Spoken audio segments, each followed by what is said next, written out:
Hello ladies and gentlemen, this is Eric Warren. Welcome to NetworkMarketingPro.com. I'm still here in Earl Shaw's home in Rockwall, Texas, and Randy Thompson, a very good friend of Earl's, is also a $1 million a year producer. So if you notice the same background, that's why we're doing it. But Randy, you've been around this profession for a while. You're another one of those people who've earned over $1 million in a year inside of this profession. Thank you again. For joining us. Thank you. You were saying right before we turned on the camera, what they call you when you were a kid? Cotton.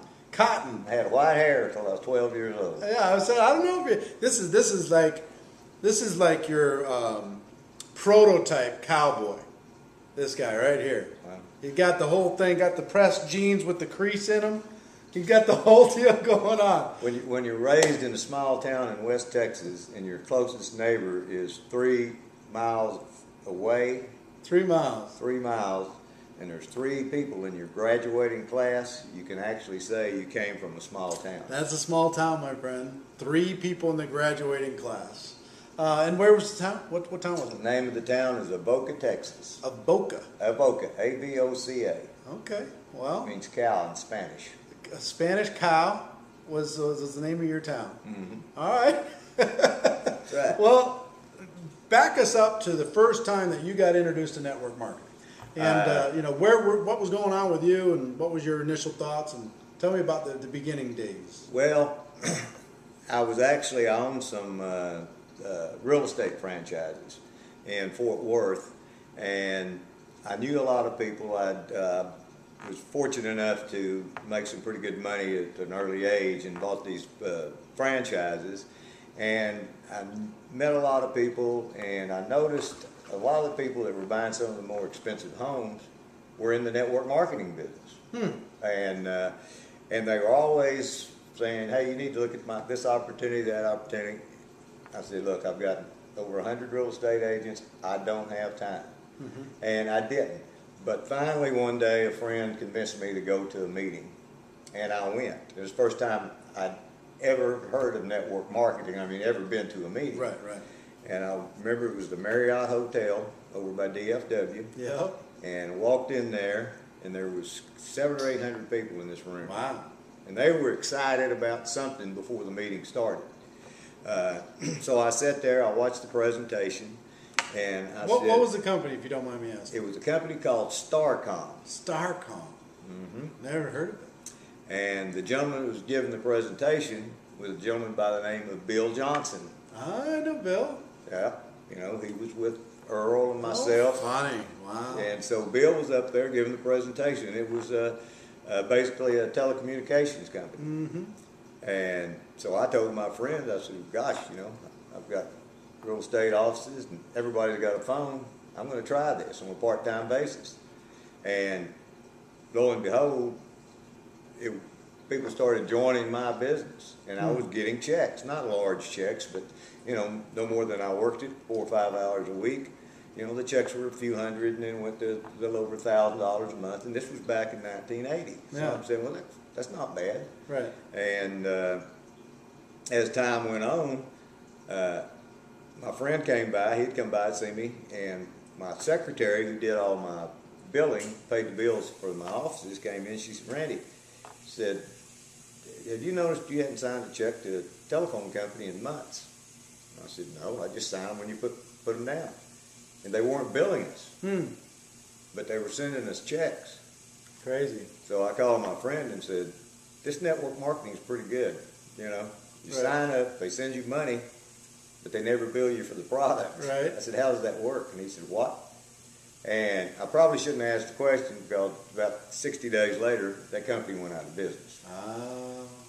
But I did learn a very, very important thing, that network marketing could be a very profitable business if you found a company that'll be around. A company that's going to be around. Yeah, and then you apply some work to it. Right, and so that was my first exposure. It was back, I believe, in June of 1980. Okay. So then that company goes out of business, then what do you do? I just go back and run my real estate business until another one of my friends called me and said, well, I know you were involved in Starcom. I want you to look at this company. And it was a nutrition company, and to be honest with you, I don't even remember the name of it. But that company lasted for a while, and I worked it part-time. And so I probably was with the first 7 years I was in the industry. I probably joined 3 network marketing just companies. you're doing some stuff part-time, very part-time. Very part-time, because I was fortunate that we were making a lot of money. And then, of course, the mid-'80s hit, and everything fell out. Went down. You know, it's like, for those that weren't around in the mid-'80s, people talk about hard times now. Yeah, it was. Yeah. They don't know about hard times, especially here in Texas. Well, yeah, because by that time, I had been fortunate enough to earn enough money that I was invested in oil wells, a couple of race horses, a lot of rental property, a lot of raw land, because it was really booming in Texas. Right. And when the market turned on us, the real estate market went up, down. President Reagan signed the passive income law, which means that all the rental property, you couldn't take the deductions you could. Yeah. Economy was bad. You couldn't keep your rental houses or your apartments full. Price of oil went down to $10 a barrel. Alternative minimum tax, all that stuff. Yeah, everything hit at one time. But I had been there because I'd been in the real estate business at that time for 13 years, and they called it peaks and valleys. Yeah. Well, that valley was the valleys. That was it's going to last 6 months to a year. That little valley lasted about 5 years. Mm-hmm. And what do you think? Just before you even finish the story, how long do you think the valley right now is going to last? I think probably, because I'm still involved in some real estate transactions, I think we're probably looking, this is August of 2009, I've got a gut feeling that we're looking probably at the beginning of January, February, March, or spring of 2010. I think we're 18 months out before it really turns around. Okay. If a person had a lot of capital. 2010 or 2011, right? 2011, yes, that's right. This is 18 months 18 out. Months out. Before you see a serious turn? But there's like we were in Las Vegas this past weekend for a function out there, and I'm still got that real estate blood in me, so I could gather all the newspapers. Didn't have time to read them when I was out there because we were at a network marketing function, but I read them when I got back to the house, and I was reading the ads on the houses in certain areas out there what I'm familiar with, and houses that were selling for $1 million a short 24 months ago. You can purchase those houses out there for $350,000. Yeah, that bubble burst hard. Yeah, big time. So there's some opportunities out here. I don't know if I want to put much money into it right now. I'm just curious, from your experience. It's not a go down, come right straight back up. It's a wave. Yeah, because the list of foreclosures is going to mount over the next 6 to 8 months. So, right. Yeah. So, when do you think you kind of would classify yourself as becoming professional? When did you think you became a pro inside of network marketing? To be honest with you, I was probably a overnight success that took 6 years to become that way. Right. Because I had to learn the business. Right. Once I lost all my real estate and all my cash because I was trying to ride out the valley in the real estate market, I suddenly realized that what my CPA and my banker were telling me, liquidate now, keep your cash reserved. I was hard-headed, didn't listen to them, and I ran through several $1 million paying interest on raw lands and stuff like that. And so you waited too long. And I will tell you that this is the advice that I give people. If you're in financial difficulties right now and cash flow's tight, get small fast. You can't get small fast enough. Downsize. Get out of that house, get out of that car. Don't wait for it to turn. You know what I mean? Get the extra job, get a cushion. I mean, build a network marketing business. So when you get small, you can actually take more risk. When you're not small, you can't take any risk because you're already breathing through a straw. That's right. I woke up one morning and I realized that my business account was nearly zero. Personal account, I loaned money to my corporations to keep the real estate. didn't have any money. I had a nice house. A lot of people in real estate in that same boat right now. Yeah, you know, a couple of nice cars. I didn't know what I was going to do, and I went into.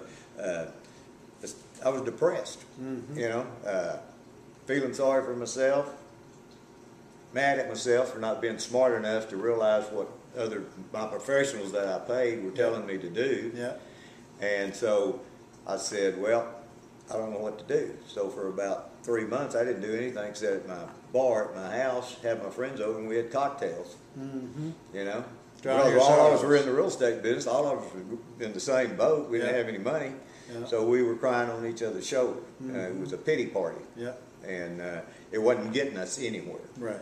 So at that point in time, I joined the company. That's where I met Earl Shaw 22 years ago. I just sat down. You were NSA too? Yes. I didn't know that. Oh, yeah. And you must have been one of them rock stars while I was a lowly serf. Well, you know, I made some money in NSA. I made enough to live very comfortable. Yeah. Never made $1 million a year with NSA because I was doing a lot of things wrong. Because I've been in sales basically ever since I had gotten out of high school and worked my way through college. And so I've tried to sell to people instead of listening to people like Earl Shaw, who later became my mentor in this business. Yeah. And I've learned a lot from Earl.